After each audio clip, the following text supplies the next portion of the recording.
Hey, in 2025, we were able to induct 6 new individuals into the Bucknell Athletics Hall of Fame, and one of those, former track and field star Rob Arent, class of 2012.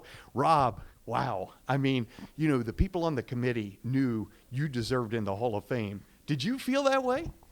No, I mean, yeah, I don't think so. It came as a surprise to me, definitely. I'm very proud to be here tonight, but yeah, it's definitely a surprise. What is amazing, and this has been well documented, but it's amazing that you walked on to the track and field team. Were you kind of a recruited walk-on, or did you just decide to come to Bucknell and then walk on?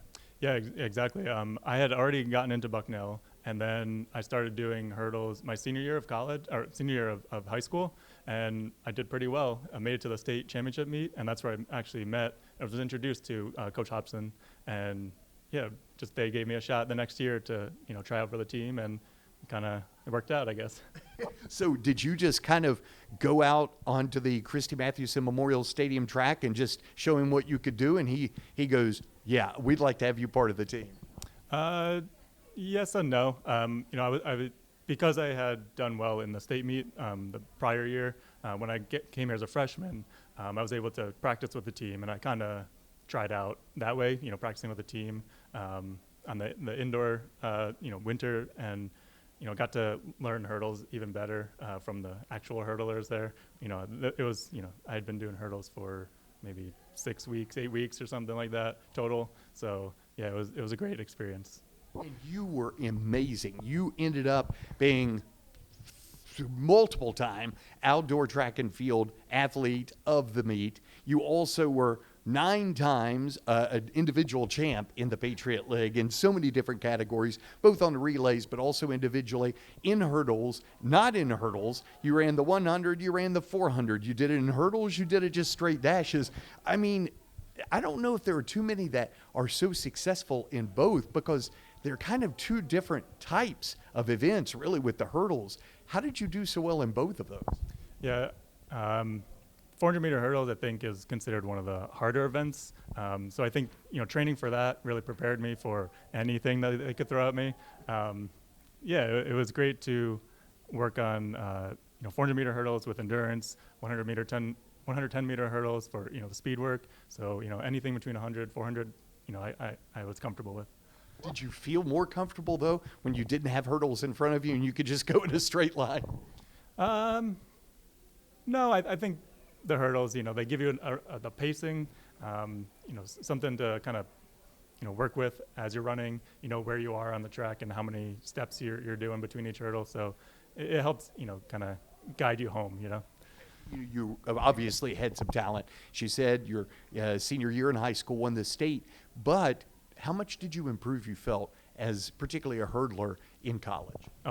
Yeah, 100, 200%.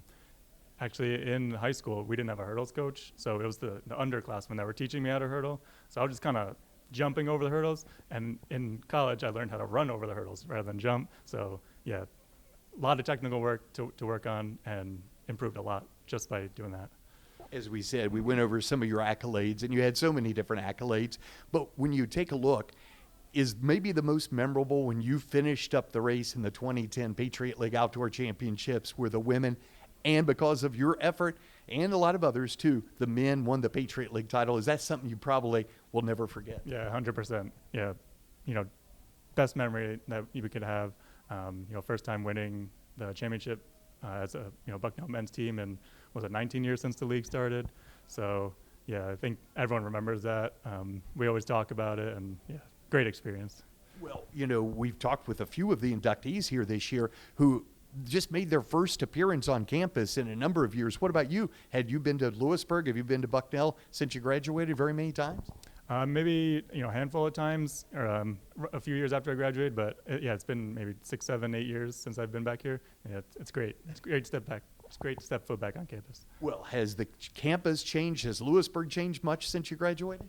I just kind of got here. I haven't been able to explore yet, so I can answer you tomorrow. Okay, sounds good. Well, one thing you have to answer is your family. You have a family now. Your life has changed a little. How about getting us up to date on what you're doing now and the whole Arent clan?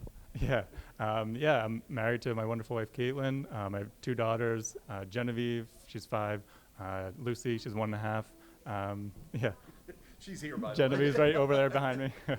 And yeah, we're doing well. We love life, just hanging out as a family. It's been great. Now, what are you doing in terms of, job or whatever? Where do you all live? Yeah, we live in New Jersey. I work for a chemical company. I was in R&D for 5-6 years, and now I switched over to the sales side so I can sell some of the chemicals I was working on. So it's been a good experience. I'll tell you what, it's a great experience to have you as a member of this year's class of inductees into the Bucknell Athletics Hall of Fame. So deserved, Rob, and I'm glad that you got to get this opportunity to come back and be able to reminisce with some of your former teammates. Yeah, thank you so much. Rob Arent, class of 2012, and a member of the 2025 Bucknell Athletics Hall of Fame.